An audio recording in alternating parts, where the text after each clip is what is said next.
August, 1891 in Columbia City. I was born. My name is Dr. Bonnell Souder. Mother and father were from Ohio, and every Sunday we went to church. I went to school in Auburn, Indiana, and there I learned about obstetrics. It gave me such joy delivering all of those babies. There, I learned that I would be the first woman with a 4-year medical degree. Father was always busy with work or politics, and after school I began helping him at the hospital. The year is 1908, and cold tools slid through warm flesh in the hospital in 2nd Jackson Street. As one bed filled to 7, I was always there to help. Eventually, I got my first car. Father told me I was the second girl in the county to ever have one. It was McIntyre, and it was built here in town. I put a red cross on the side of the door for the hospital. The hospital became packed as more and more patients called, so I started taking night calls. I would start up my McIntyre in the warm summers and cold autumn nights.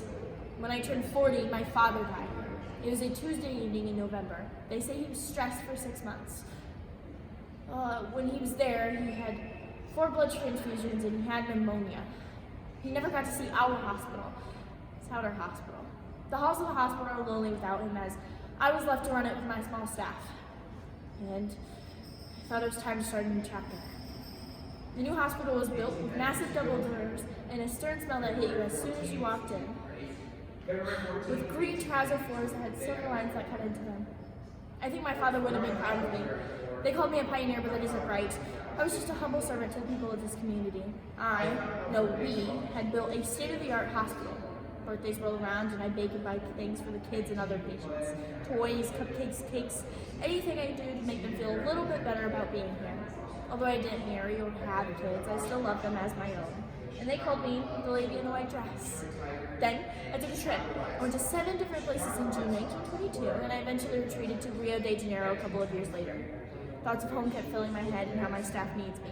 It was time to go home.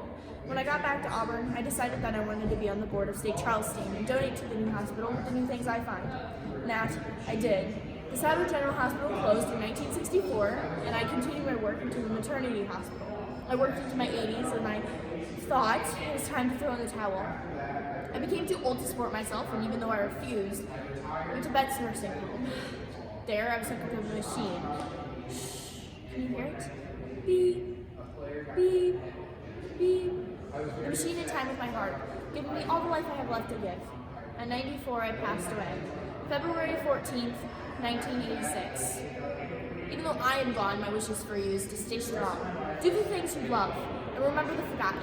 Remember me, a woman who loved her community and its people, and left Father and I's legacy behind. I died February 4th,